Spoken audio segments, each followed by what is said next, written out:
Hello दोस्तों, नमस्कार। संगीत के आज के इस नए सेशन में आप सभी का बहुत बहुत स्वागत है। यहाँ देखेंगे पाश्चात्य संगीत से रिलेटेड आज के महत्वपूर्ण प्रश्न, जो कि आपके एग्जाम्स के दृष्टिकोण से यहाँ पे प्रश्न आज लाया गया है, तो काफ़ी ही इम्पोर्टेंट होगा। ये पाश्चात्य संगीत का लगातार जो है ये आज आपका दूसरा सेशन है और बहुत ही इसमें आपको नए नए प्रश्न देखने को मिल जाएंगे। नए प्रश्नों से आपका सामना होने वाला है इस सेशन के अंदर में, तो बने रहिएगा हमारे साथ और सारे प्रश्नों को अच्छे से आप लोग देख लीजिए, ताकि या एक भी प्रश्न आपका एग्जाम्स के अंदर छूटे नहीं। ठीक है, तो चलिए हम देखेंगे बारी बारी से प्रश्नों को, लेकिन उससे पहले आप लोगों से कहना चाहेंगे कि दोस्तों चैनल पे अगर आप लोग नए हैं या फिर आप लोग पुराने हैं, सब्सक्राइब अगर नहीं किए हैं तो सब्सक्राइब करके नोटिफिकेशन को ऑल पे ज़रूर सेट रख लीजिएगा, ताकि आने वाला जो भी सेशन होगा वो सबसे पहले आपके पास पहुंच जाएगा। ठीक है, चलिए देखेंगे प्रश्नों को। प्रश्न है हमारा कि पाश्चात्य संगीत में रेस्ट के कितने चिन्ह होते हैं। कितने चिन्ह हैं रेस्ट के? क्या 10 होते हैं, 7 हैं, 16 हैं, एक से अधिक है, इनमें से कोई नहीं? जवाब यहाँ पे क्या हो जाएगा? जवाब हो जाएगा हमारा ऑप्शन नंबर ए हो जाएगा, 10 होते हैं। ठीक है, रेस्ट के कितने चिन्ह? तो रेस्ट के 10 चिन्ह बताए गए हैं पाश्चात्य संगीत के अंदर। चलिए देखेंगे अगला प्रश्न हमारा है कि आसावरी थाट में कौन से स्वर्ण नहीं, यहाँ पे होगा स्वर, ठीक है, स्वर कोमल। ठीक है, आसावरी थाट में कौन से जो है आपके क्या क्या है, स्वर जो हैं कोमल लगते हैं। ठीक है, कौन से स्वर कोमल लगेंगे? क्या ग है, ध है, नी है, एक से अधिक है, इनमें से कोई नहीं? जवाब तो दोस्तों यहाँ पे जो है आपका सिंपल है, उपयुक्त में से एक से अधिक हो जाएगा, क्योंकि ग भी कोमल, ध भी कोमल और नी भी कोमल प्रयोग होता है आसावरी थाट के अंदर में। और ये आसावरी थाट जो है आपके 10 थाटों में से एक आपका आसावरी है। ठीक है, चलिए देखेंगे तीसरा नंबर का प्रश्न है। दोस्तों एक चीज़ आप लोगों से कहना चाहेंगे कि आप लोग जो है पीडीएफ के लिए बहुत सारे लोगों का कॉल आ रहा है, तो दोस्तों प्लीज़ आप लोग जो है कॉल नहीं, आप लोग व्हाट्सएप कीजिए और व्हाट्सएप पे उनसे संपर्क कर लीजिए, क्योंकि दोस्तों वो हमसे कह रहे थे कि बहुत ज़्यादा वो डिस्टर्ब हो जाते हैं कॉल को लेकर। तो थोड़ी सी जो है आप लोग उनसे जो भी आपकी जो समस्या हो, आप लोग व्हाट्सएप नंबर है 9122366282, इस पे आप लोग उनसे कह लीजिएगा। अगर आपको पीडीएफ चाहिए तो आप लोग को एक छोटा सा पेमेंट करना होगा, 199 रुपये का, क्योंकि दोस्तों देखिए हम जिनको रखे हैं पीडीएफ बनाने के लिए, करने के लिए, तो भाई वो तो हमारे लिए फ्री कोई काम तो नहीं कर सकते ना।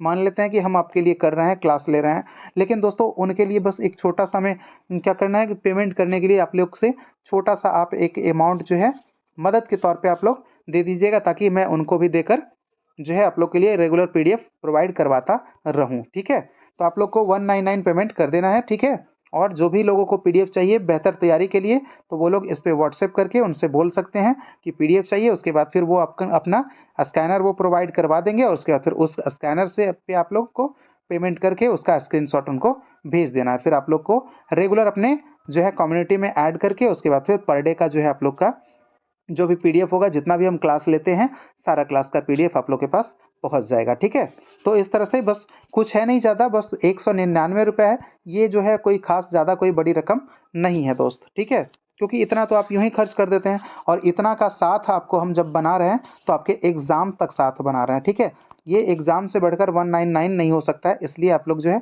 जो भी अपनी तैयारी को, अगर आप यूं ही तैयारी अगर बेहतर कर रहे हैं तो बिल्कुल ऐसे ही बिना पीडीएफ के भी करते रह सकते हैं, कोई बात नहीं है। लेकिन अगर चाहिए कि जिनको बेहतर बनाना है तो भाई वो 199 का पेमेंट करके वो लोग ले सकते हैं। इसके लिए आपको संपर्क करना पड़ेगा 9122366282 वाले व्हाट्सएप नंबर पे। ठीक है, आप लोग को केवल व्हाट्सएप करना है दोस्तों, प्लीज़ आप लोग कॉल मत कीजिएगा, क्योंकि बहुत सारा कॉल आता है, किनका कॉल रिसीव किया जाए किनका ना किया जाए, भाई बहुत ज़्यादा परेशान हो जाते हैं। ठीक है, तो ये व्हाट्सएप नंबर आप लोग को दे दिए। चलिए तीसरा नंबर प्रश्न है कि बार के अंतर्गत आने वाले संपूर्ण स्वर समूह को क्या कहते हैं। ठीक है, संपूर्ण स्वर समूह को क्या कहते हैं। हाँ, एक चीज़ और साथ ही साथ आपको बता दें कि जनरल पेपर का भी आप लोग को वहाँ पे पीडीएफ मिलेगा, क्योंकि जनरल पेपर का भी क्लास जो है बहुत जल्द जो है आप लोग के लिए होने वाला है। ठीक है, तो थोड़ा सा जो है आप लोग के लिए एडजस्ट ही कर रहे हैं जनरल पेपर के लिए, उसका भी टाइमिंग एडजस्ट कर रहे हैं, और उसका भी क्लास जो है आप लोग को एक सेशन जो है आप लोग को देखने को मिल जाएगा पर डे का, ऐसा हम व्यवस्थित उसको कर रहे हैं। तो उसका भी पीडीएफ आप लोग को उसी पे मिल जाएगा। ठीक है, साथ में जो पेमेंट आप करेंगे उसी में उसका भी पीडीएफ। ठीक है, तो भाई इतना जो आपके लिए एक्स्ट्रा कर रहे हैं, तो बस थोड़ा सा एक कदम आप हमारे लिए भी कर दीजिएगा, जिसमें कि हम उनका भी पेमेंट कर सकें। तो आप लोग को बस 199 जो बोले हैं बस इतना ही, इतना से ज़्यादा नहीं। ठीक है, तो यहाँ पे जो जवाब हो जाएगा क्या हो जाएगा, तो प्रश्न पहले पढ़ लेते हैं एक बार फिर से। तो बार के अंतर्गत आने वाले संपूर्ण स्वर समूह को क्या कहते हैं। तो बार ये क्या होता है, ये आपका जो बार होता है, ये बार लाइन इसको बोलते हैं। और इसके बीच में जो आता है ये आपका क्या हो गया, इसके बीच में जो संपूर्ण जो आते हैं स्वर आते हैं, इसके बीच में जो स्वर होते हैं इसको क्या कहते हैं, इसको कहते हैं, इसका जवाब हो जाएगा ऑप्शन नंबर ए, इसको कहेंगे मेजर्स कहेंगे। ठीक है, मेजर्स। चलिए आगे देखेंगे। अगला प्रश्न है कि 7 स्वरों के लिए निम्न में से कौन सी मेजर्स बनाई जा सकती है। 7 स्वरों के लिए देखिए मेजर्स जब भी बनाएंगे तो उसका योग क्या होना चाहिए, योग 7 आना ही चाहिए उसका। ठीक है, तो 7 किसका किसका योग है, 3 2 5 2 7 ये बन जाएगा, 3 2 5 2 7 ये भी बन जाएगा, 2 2 4 और 3 7 ये भी बन जाएगा। तो आंसर क्या दे देंगे, उपयुक्त में से एक से अधिक, यानी इन सभी जो हैं, इन सभी 7 स्वरों के लिए जो है ये इन सभी चीज़ों से आपको क्या मत कर सकते हैं, मेजर्स बना सकते हैं। ठीक है, कौन सी मेजर्स बनाई जा सकती है, तो ये सभी से मेजर्स बनाई जा सकेगी। चलिए देखेंगे 5वां नंबर प्रश्न है कि संगीत के अंतर्गत जो स्वर अपने निश्चित स्थान से ऊपर होते हैं उन्हें क्या कहते हैं।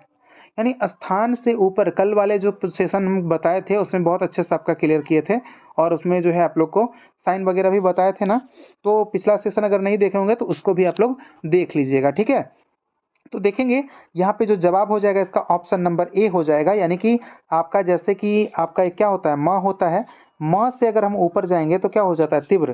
तो ये ऊपर वाला यानी कि ये शार्प लगाना पड़ेगा, तब हम कहाँ पहुँचेंगे, ऊपर वाले म पर पहुँचेंगे। ठीक है, यानी तीव्र वाले। तो यहाँ पे हमारे यहाँ भी क्या होता है, शार्प को क्या कहते हैं, शार्प को कहते हैं तीव्र कहते हैं, नेचुरल को क्या कहते हैं, शुद्ध कहते हैं, फ्लैट को क्या कहते हैं, कोमल कहते हैं। ठीक है, नाम अलग अलग है लेकिन सेम चीज़ें आपको देखने के लिए मिल जाएगी। चलिए, तो यहाँ पे हो गया आपका ऑप्शन नंबर ए, शार्प हो जाएगा। आगे देखेंगे अगला प्रश्न हमारा 6ठा नंबर का, किस संगीत पद्धति में तालों का विकास स्वतंत्र रूप से होता है।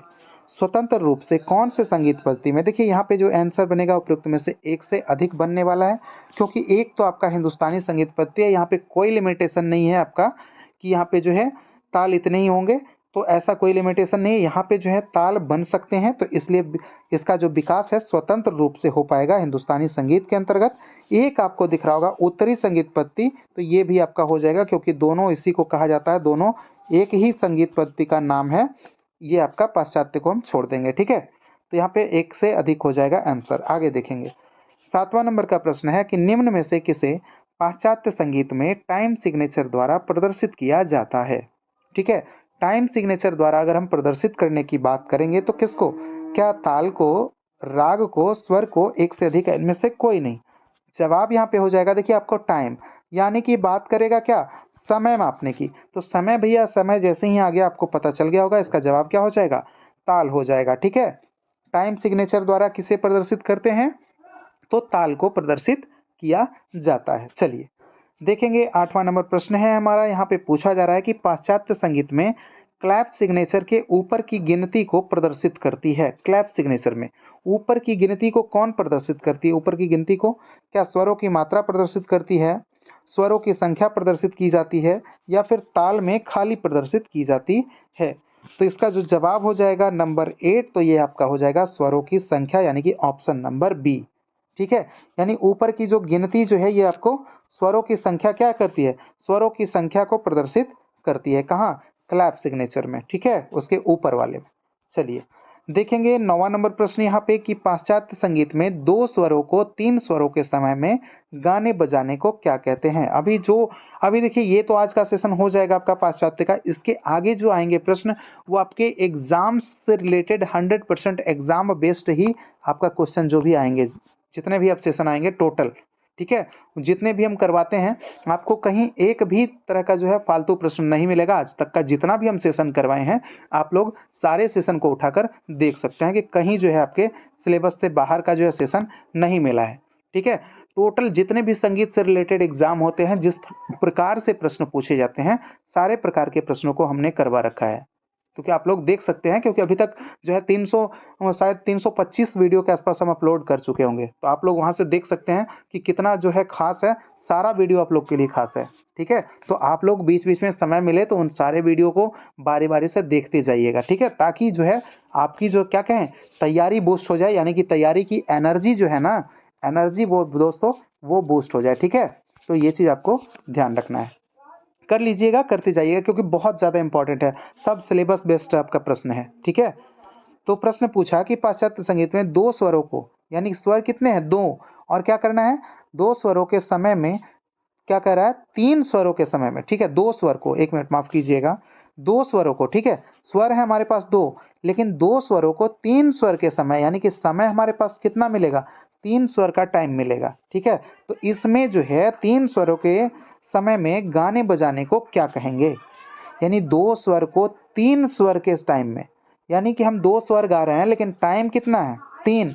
यहाँ पे लय अगर पूछ देगा कौन सा, तो विलंबित होगा कि नहीं होगा, क्योंकि स्वर हमारे पास दो ही है और टाइम में कितना है, तीन स्वर का टाइम है, तो हम तीन उसमें डालेंगे तो आपका मध्य आ जाएगा, और चार उसमें कर देंगे तो आपका द्रुत हो जाएगा, लेकिन लय ये आपका विलंबित हो जाएगा क्योंकि तीन का टाइम है और उसमें हम दो ही दे रहे हैं, यानी कि भैया लेट है, ठीक है, ठीक है ना।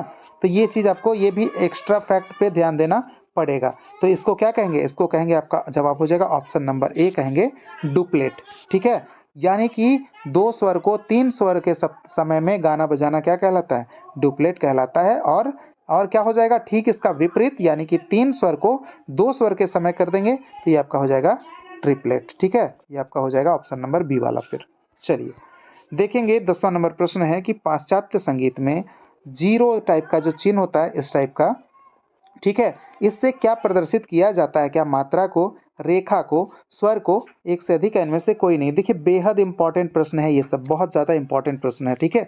इसमें क्या हो जाएगा, तो इससे जो प्रदर्शित करते हैं हम, किसको करते हैं, जवाब हो जाएगा ऑप्शन नंबर सी हमारा, स्वर को प्रदर्शित किया जाता है इस टाइप से, ठीक है, ठीक है। वो करते हैं ना, जो कि आपका ये जो लाइन जो बने हुए होते हैं, तो आपको इस तरह से, इस तरह से, इस तरह से करके इसे दिखाया जाता है ना, तो ये स्वर होते हैं, स्वर को प्रदर्शित किया जाता है। आगे देखेंगे 11 नंबर का प्रश्न है, पाश्चात्य संगीत में कितनी मात्रा से अधिक को प्रदर्शित करने के लिए उसमें सीधे हाथ की ओर लगाई हुई रेखा को आपस में जोड़ दिया जाता है। कितनी रेखा को, यानी कितनी मात्रा से अधिक को दर्शाने के लिए, कौन सी, तो बताना होगा। तो इसका जवाब हो जाएगा ऑप्शन नंबर बी, दो या दो से अधिक मात्रा, ठीक है।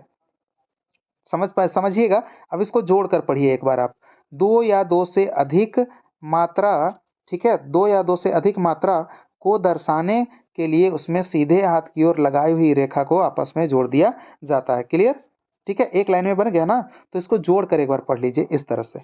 चलिए देखेंगे अगला प्रश्न हमारा 12 नंबर का, कितनी मात्रा के बढ़ने पर स्वरों का बढ़ना माना जाता है, यानी कि हम कितनी मात्रा को बढ़ा देंगे तब ऐसा कह सकते हैं कि स्वर जो है वो बढ़ गया है, कितनी मात्रा को।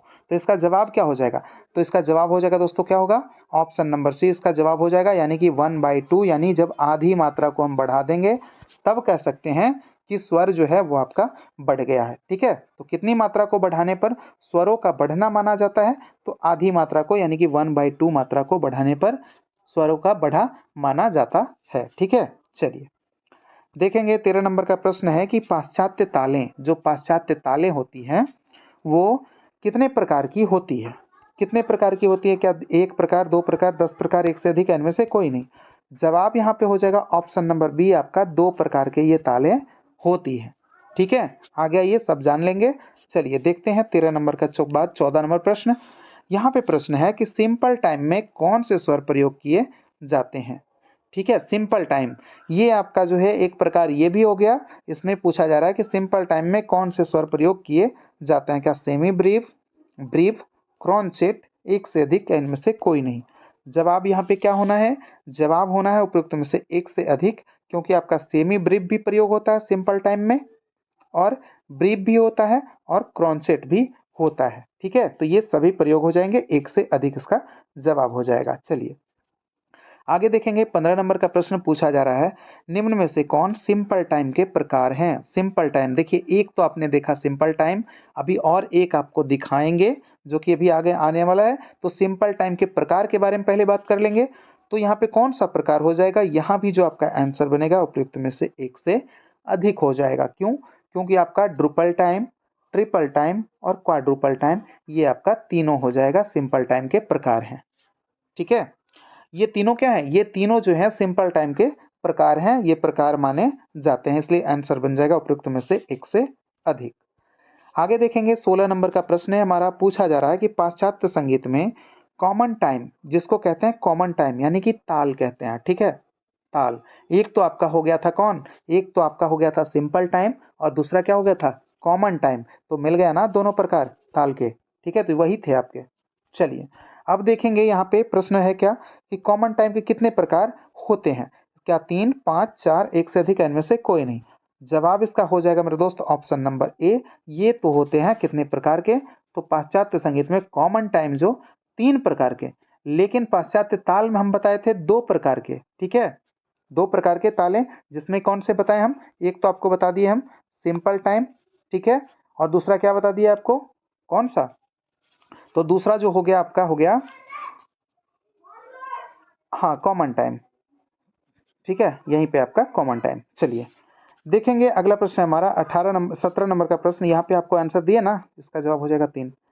आगे देखेंगे 17 नंबर का प्रश्न है हमारा, प्रश्न है कि पाश्चात्य संगीत में मेजर किसे कहते हैं, ठीक है, मेजर, मेजर किसे कहते हैं, क्या जो रिदम बीट्स द्वारा बनते हैं उसे कहेंगे, या विभाग जो बार लाइन द्वारा बनते हैं उसको कहेंगे, या फिर स्वर जो मात्राओं द्वारा बनते हैं उसे कहेंगे, किसको कहेंगे मेरे दोस्त। इसका जवाब क्या हो जाएगा, इसका जो जवाब हो जाएगा आपका ऑप्शन नंबर बी हो जाएगा, यानी कि वह विभाग जो मेजर जो बार लाइन द्वारा बनते हैं, और इसके बीच में क्या होता है, मेजर आपको बता चुके हैं अभी, ठीक है, तो ये जो बने ना, ये जो बने बार लाइन के द्वारा, इसी को क्या कहते हैं, मेजर कहा जाता है। और मेजर्स में क्या प्रयोग होते हैं, बिट्स प्रयोग होता है, ठीक है, बिट्स, ये भी आपको ध्यान रखना है। चलिए देखेंगे 18 नंबर का प्रश्न यहाँ पे है, पूछा जा रहा है कि पाश्चात्य संगीत में कौन रिदम के अंतर्गत आते हैं।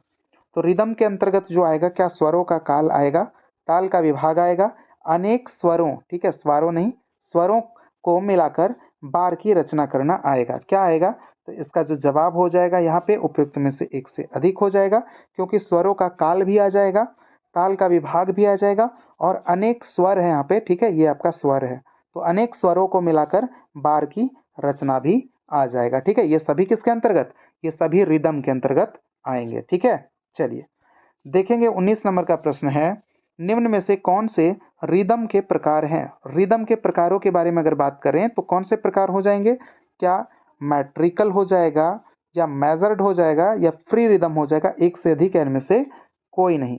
तो जवाब क्या हो जाएगा, अभी जो मैंने बताया रिदम के अंतर्गत जो आते हैं वो बताया, अभी जो बताने वाले हैं वो रिदम के प्रकार बताने वाले हैं, तो इसका जवाब हो जाएगा उपरोक्त में से एक से अधिक, क्योंकि आपका मैट्रिकल भी, मेजर्ड भी और फ्री रिदम भी, ये तीनों जो है रिदम के प्रकार हैं, ठीक है। तो कौन कौन उसमें के अंतर्गत आए वो भी आपने जान लिया, और कौन प्रकार हैं वो भी आपने जान लिया। चलिए देखेंगे यहाँ पे, देखिए एक चीज़ आप लोग को बता दें कि पीडीएफ के लिए आप लोग जो है कॉल करते हैं रेगुलर, तो उसके लिए आपको ध्यान रखना है कि आपको 199 पेमेंट करना है, क्योंकि दोस्तों जैसा कि बता ही चुके हैं कि किन्हीं को मुझे रखना पड़ा है आप लोग के लिए पीडीएफ देने के लिए, क्योंकि आप लोग को पीडीएफ हम नहीं दे पा रहे थे। तो जिनको भी लेना है तो वो लोग व्हाट्सएप पे संपर्क कीजिएगा 9122366282, उसका जवाब वो आपको ज़रूर देंगे, क्योंकि उनसे आपकी बात भी हो जाएगी व्हाट्सएप के थ्रू, चैट के थ्रू, ठीक है। कॉल मत कीजिएगा आप लोग, कॉल मत कीजिएगा, क्योंकि वो ऐसे ही बोलते हैं, बहुत ज़्यादा परेशान हो जाते हैं वो,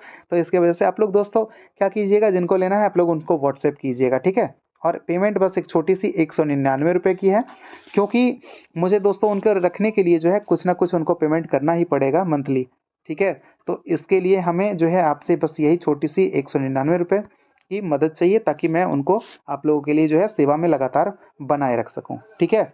तो ये व्हाट्सएप नंबर है 9122366282, आप लोग इस पर संपर्क कर सकते हैं पीडीएफ के लिए, ठीक है। चलिए देखेंगे प्रश्न क्या पूछ रहा है कि मैट्रिकल रिदम के स्वर जो हैं समूहों में कितने स्वर नहीं होंगे। देखिए कितने स्वर नहीं होंगे, क्या 2, 5, 6, यहाँ पे बता दें आपको कि 5 स्वर तक होंगे, लेकिन अगर कितने नहीं होंगे, 5 स्वर तक होंगे, कितने नहीं होंगे, इसका जवाब हो जाएगा 6।